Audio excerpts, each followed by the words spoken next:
Hello students, Dr. Harmon here. As promised, I'm going to do another walkthrough video here for this time, what is it? 7.3 section exercise set 3. So I'll just take some time to walk you through a few of these. It's precisely the same structure that we should be at least vaguely familiar with by this time, given the exercises and apply assignments. There's a little bit of a difference in this one because you're not just going to immediately go from the given premises to the conclusion. There are some intermediate steps that you have to move through. So I will now share the screen.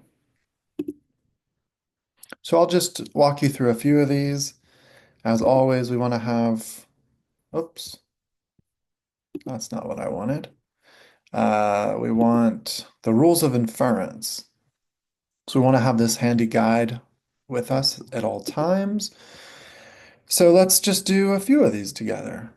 So here's number one. And again, this is 7.3 exercise set 3.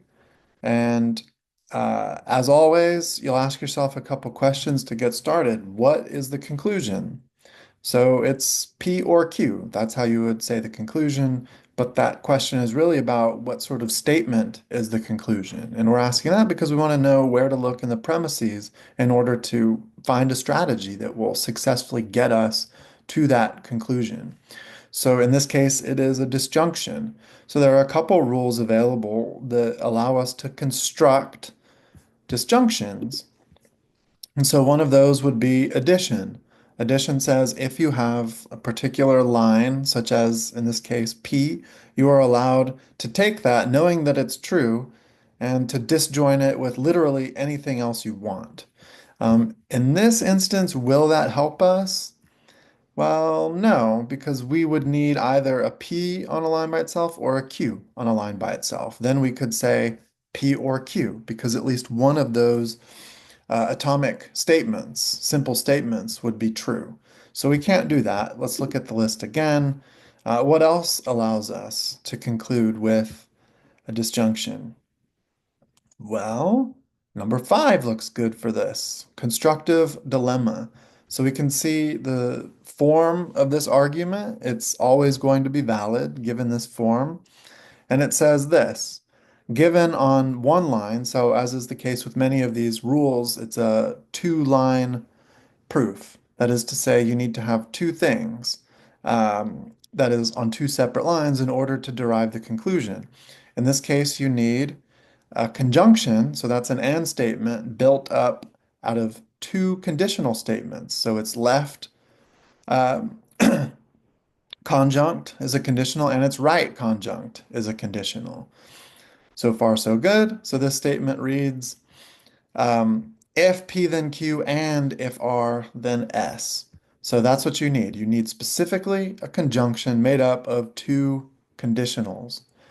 And now on the second line, what you need is a disjunction, not just any disjunction, but notice what's going on, how these are related. This disjunction has two disjuncts, so a left disjunct and a right disjunct, P on the left, R on the right, and notice the relationship.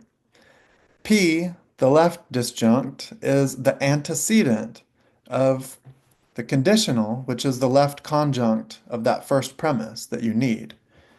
Now R, the right disjunct in that second premise, happens to be the antecedent of the conditional that is the right conjunct of that conjunction. So P or Q. So this allows you, if you have both of these elements, both conditions are met, this allows you to derive a new disjunction, this time made up of the consequence of both conditionals that compose that conjunction as the first premise you need. Uh, so what does this say? If you know that if P then Q is true, and you know that if R then S is true, and you also know whatever is true, it's either going to be P or it's going to be R. And what would happen if you had P? Well, that would mean that Q is true, right? What would happen if you had R on a line by itself? Well, as per this conditional, that would mean that S is true. So that means whichever one of these happens to be true, you're going to get either way, either a Q or an S. So let's go back to our proof.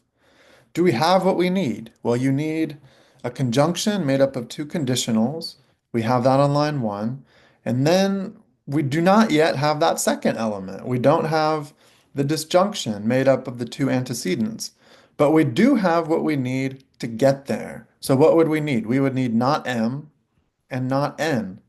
Let's take a look at the second premise. This says it's not the case that M and N.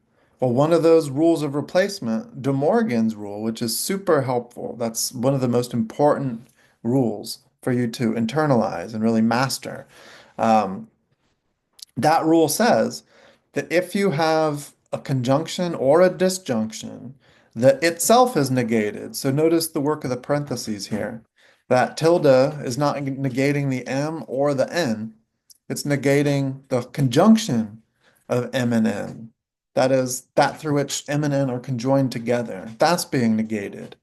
And so De Morgan says, if you have a negated expression, and that expression has to be a conjunction or a disjunction, you're allowed to take the tilde and import it into the parentheses, and it now attaches to both elements. So both conjuncts, if it's a conjunction, both disjuncts, if it's a disjunction. And then the second thing that happens is if it's a conjunction, like in this case, it converts to a disjunction. And the opposite is the case as well. If it's initially a disjunction, you'll convert it using De Morgan's to a conjunction.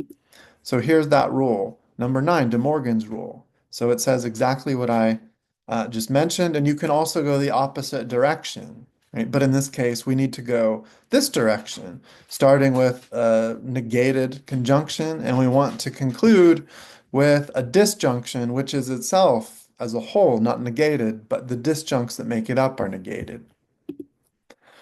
So knowing that rule, we can take line 2 and we're just going to write in how it goes. So what happens? The parentheses disappear because now the tilde is moving in to attach to both the M and the N. So I'll type tilde, M, and now that's going to convert from a conjunction to a disjunction, from an and statement to an or statement. So I'll put that there, and now I have to also negate the N. So tilde N, and then I'll click 2 and DM for De Morgan. And now what do? You don't hit submit because we haven't yet gotten to our conclusion. So you have to go to this little plus sign to create a new line. And when you're doing that, if you click that plus sign to generate a new line, and you've done something wrong in the operation that you just completed, it won't allow you to do so. It'll say an invalid, or I can't remember the exact language, invalid move or illegitimate line of proof or something like that. And it'll force you to go back. So it won't allow you to go forward, which is good because you don't want to just create a bunch of nonsense. And then you'll be really confused. So it's nice that it tells you when you've gone astray. So in this case, I've performed the rule right. We've used De Morgan's, and we have gotten now on line 3 a disjunction. And notice that this is the second thing we needed in order to perform constructive dilemma. So we have that conjunction on line 1 that's made up of two conditional statements, and we now have a disjunction whose left disjunct is actually the antecedent of that left conjunct, which is a conditional, and whose right disjunct is the antecedent of that right conjunct that is a conditional. So having those two conditions in place, we can now derive a new disjunction created out of the consequence for both of those conditionals.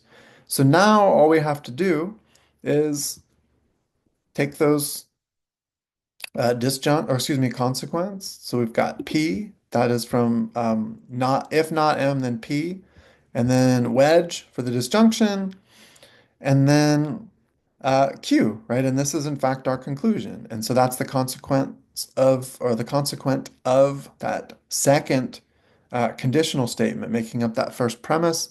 So I'll go ahead and click Q, P or Q. What did we do? We used a rule. Constructive dilemma, what lines did we use? Well, we had to have this one, line 1, giving us that conjunction made up of two conditionals, and then we used line 3, which gives us a disjunction that's made up of the consequence of those two conditionals. And so now I will click CD for constructive dilemma. So what does that mean? I mean, it basically means that we have constructed a new dilemma. A dilemma is just another way to characterize um, uh, a disjunction, right? Where two truth valences are disjoined because the P could be true or the Q could be true. Only one has to be true in order for the disjunction to be true. So we just created a dilemma. So we'll hit submit and it's correct. So I don't want this video to be too overwhelmingly long, but I will work through a few more of these. So here's number 2, right? Um, Number 2. So what have we got here? We have a simple statement as our conclusion, and we have two premises. So we have a disjunction with a simple statement on the left as the left disjunct, and a conjunction on the right as the right disjunct. And then we have the negation of K, which is actually the left conjunct in that conjunction that makes up the right disjunct of this disjunction that is the first premise, right? So, what can we do here? We're trying to get J on a line by itself, right? Um, and so there's something about this that should be attractive for us. That is, there's something about that first premise that seems like a viable place to start. So notice what would happen if we could shift the operators in some way here, such that uh, J would be um, disjoined from K and not just from this whole conjunction, right? But let's take a look at our rule list. Right?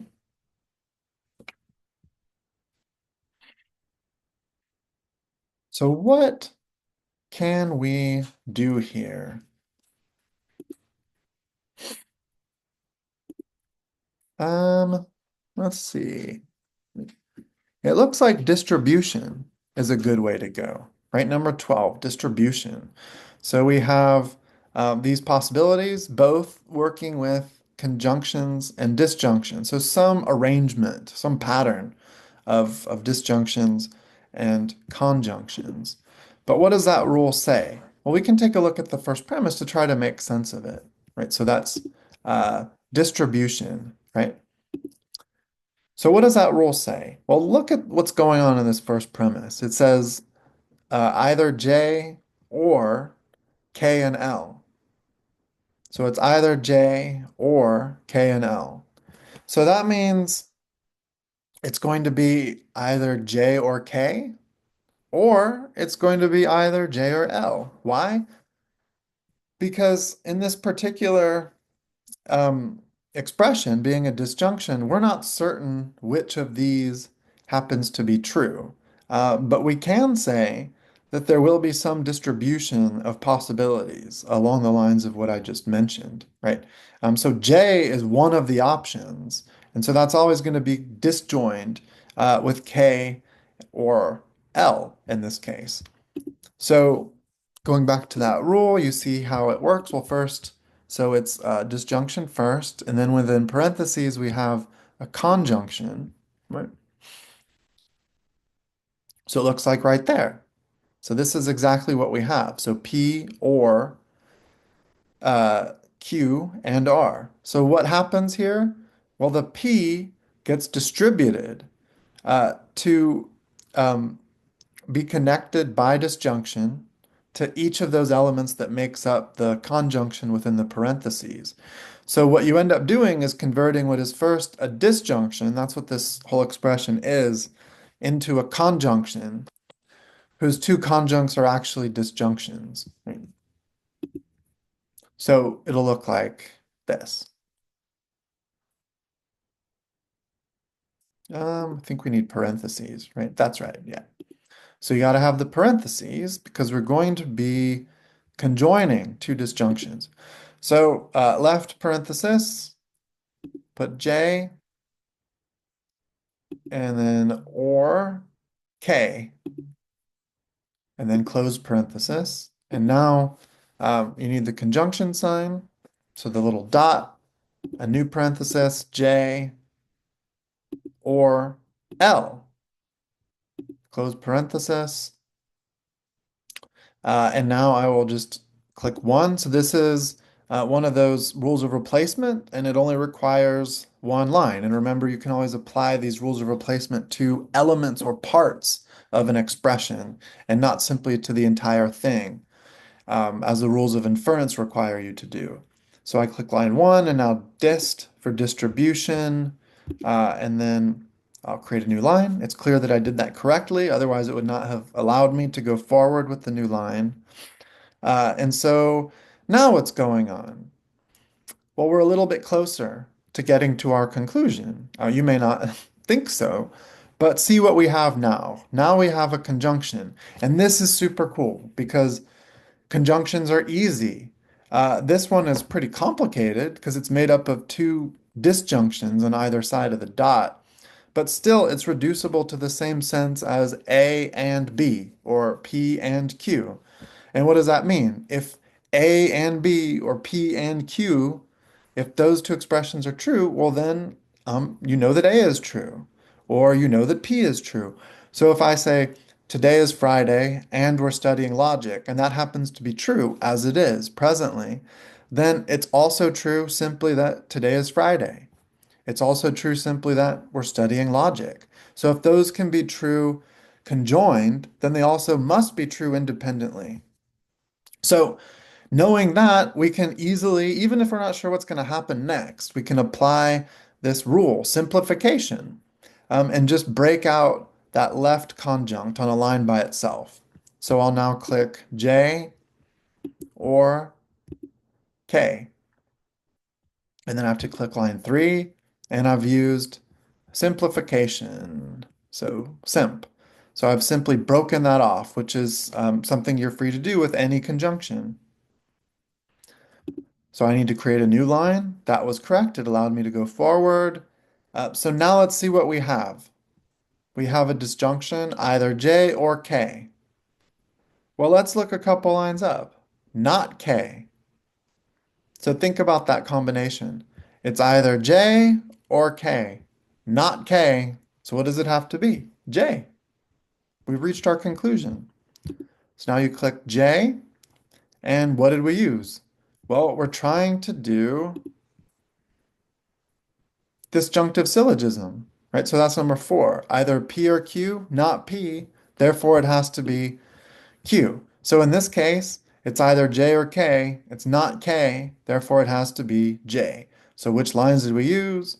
Line 4 for the disjunction, and then line 2 for the negation or the denial of one of those disjuncts, allowing us to derive the remaining disjunct on a separate line. And that just happens to be our conclusion here.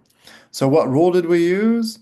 We used disjunctive syllogism, right? So remember, going back here, number 4, disjunctive syllogism.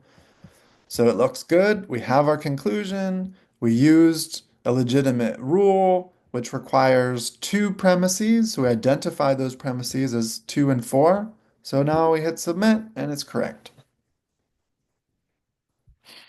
Okay. Let us do one more. Maybe two more. This is actually kind of fun. All right. Uh, so what do we have here? We have our conclusion, D, another simple statement. Where does that happen to be in our premises? Well, we can see on line 2. It's the left disjunct of this disjunction. And so how did we get that in the last proof? Well, we used disjunctive syllogism, right? So in other words, if we want to get D, it'll be very helpful for us to find not R. So how might we find not R? So now we're on the hunt for not R. Ultimately, we want D. That's our conclusion. But it seems fairly clear that in order to get it, we're going to have to negate R. Why? Again, because line 2 says either D or R. If we can show that it's not R, then we know definitively that it's D. So are we prepared to do that? Well, let's take a look here at our other options. So we've got B. It's not obvious yet what that's going to do for us on line 3. Premise 1 is a conditional. It says if R, then not B.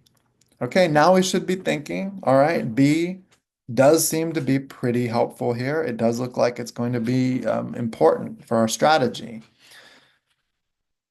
So if R, then not B. B. What is B? Isn't that the opposite of not B?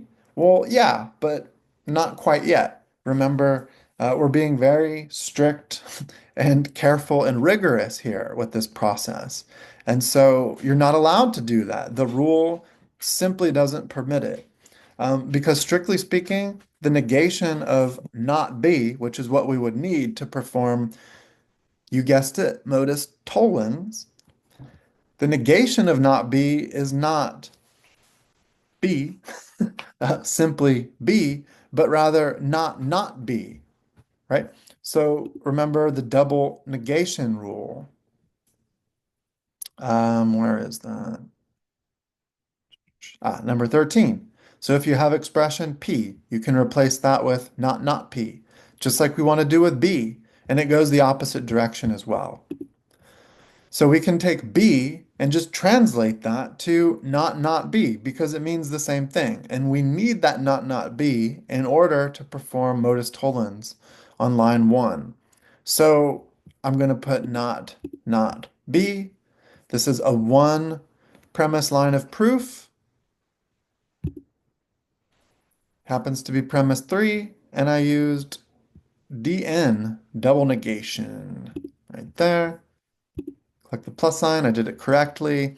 So now on line 1, it says if R then not B, not B, therefore it has to not be R. Right? That's how modus tollens works. Number 2, on the rule guide, if P then Q, not Q, therefore not P. If it's raining, then the ground is wet. The ground is not wet, therefore it's not raining. That's a valid argument. So in this case, if R, then not B, not B, therefore not R. So I used the rule modus tollens, which requires two premises. So I have the conditional on line 1, and then the negation of the consequent on line 4. And that allows me to derive on line 5 here the negation of the antecedent using MT, modus tollens. So now I'll hit plus, get myself another line. Seems I did that correctly. Uh, do we have what we need here? Well, it's either D or R. It's not R, therefore it has to be D. It looks like we do. So I'll go ahead, put that there. What rule did we use? Again, disjunctive syllogism, number 4. So it's either P or Q, not P, therefore Q. So we've got D on a line by itself. We used for disjunctive syllogism, the disjunction on premise 2, and then the denial or negation of one of those disjuncts on line 5. And this is disjunctive syllogism. So I'll go ahead and hit submit, and that's correct. All right. All right, let's see the next one. Okay. Let's take a look at this one. What have we got here? Our conclusion, a simple statement, but not simply a simple statement. It's the negation of a simple statement. And so there are some ways we might go about getting that, but let's take a look at our premises. So we have a conditional in line 1, if O or M, then S. And now look at what we have on line 2, not S. So we just did this, modus tollens, right? If O or M, then S, not S. So what should we derive on line 3? That's right. It'll be a negation of that whole antecedent. And so we're going to have to negate it. Uh, and now let's put the parentheses in there. So O or M, then close parenthesis. So I used the conditional on line 1, the negation of the consequent on line 2, and we applied the modus tollens rule to get that. Okay, hit plus. We did that correctly. All right. So now what can we do? It seems a little tricky. If you have a negated disjunction like we do on premise 3, there's not necessarily a whole lot you can do with that. You can't apply disjunctive syllogism to break one of those disjuncts out of the expression because, strictly speaking, what we have here is not a disjunction, it's a negation. So we have to contend with that negation. And remember that one rule, the super powerful rule that allows us to do so, De Morgan's. So it looks like we have another candidate for De Morgan's. And what will happen if we apply De Morgan's?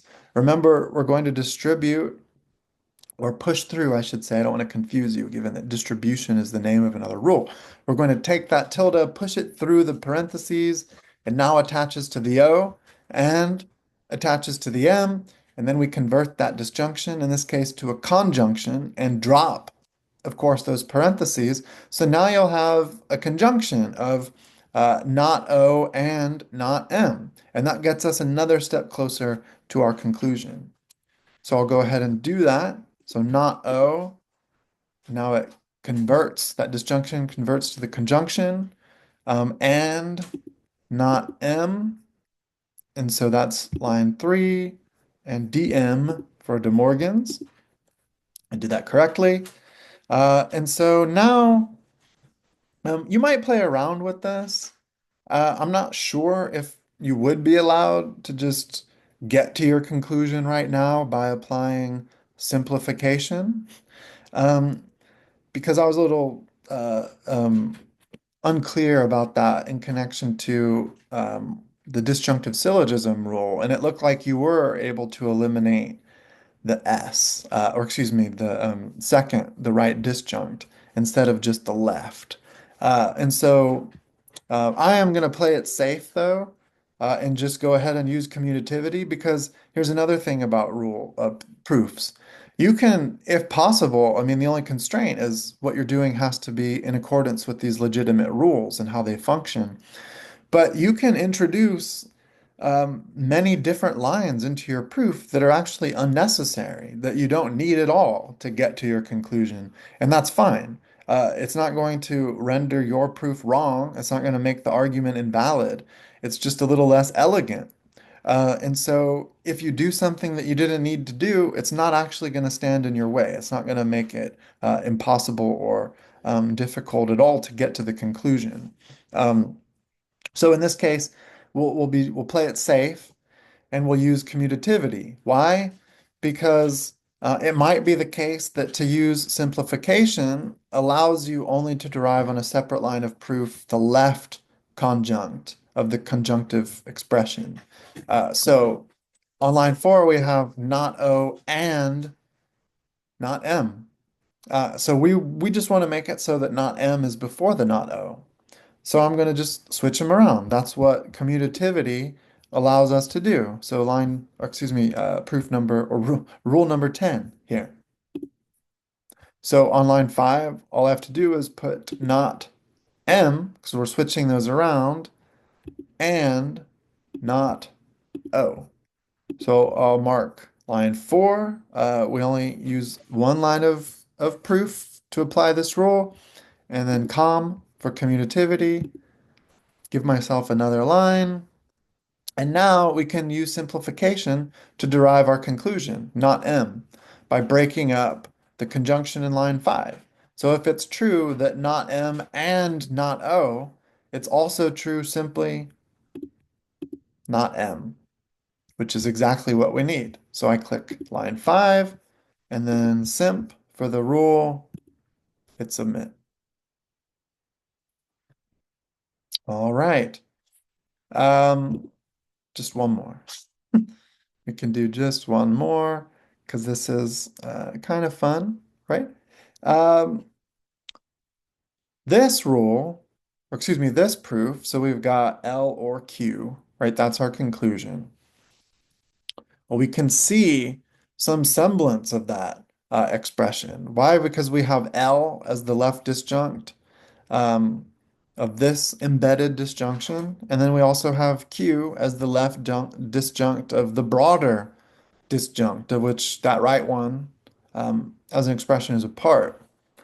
And then there's something here in line two to help us, so not C, but what can we do? It's a little unclear exactly at this point, but you can see that it might be helpful knowing that C is in that first premise where it is, and that we have as true, it's established as true on line two, that not C is the case, right? But at this point, that not C doesn't really let us do anything.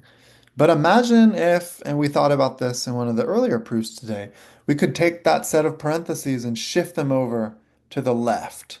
That would make Q conjoined with L, and then that whole expression, excuse me, disjoined with L, and then that whole expression disjoined with C. And if we know that not C, then we can get it would be Q or L, and then we can see already that we might use commutativity, or that we will use commutativity to turn that around. So what rule might allow us to shift those parentheses? Well, associativity. So notice if you have this nested structure of disjunctions with parentheses to make it clear what's disjoined with what, you can simply shift. You can move over to the left or right. It goes both directions. The scope of those parentheses. And why are we allowed to do that? Well, because conjunctions and disjunctions have the same truth value, right? Uh, um, so the truth value, the truth status of the whole expression, the meaning of the whole expression, logically speaking, isn't actually affected by the movement of those parentheses. It's not changed at all. And that's because what's on the left side of a conjunction or a disjunction is indifferent as compared to what's on the right. It doesn't matter. And that's different from what we find in conditionals, where what's on the left of that little horseshoe is different, logically speaking, from what's on the right. That's why we call the left part an antecedent and the right part the consequent, because they perform different roles. And so in this case, we're preserving the logical meaning, which is all we're striving to do as we analyze and try to complete these arguments through the proof form.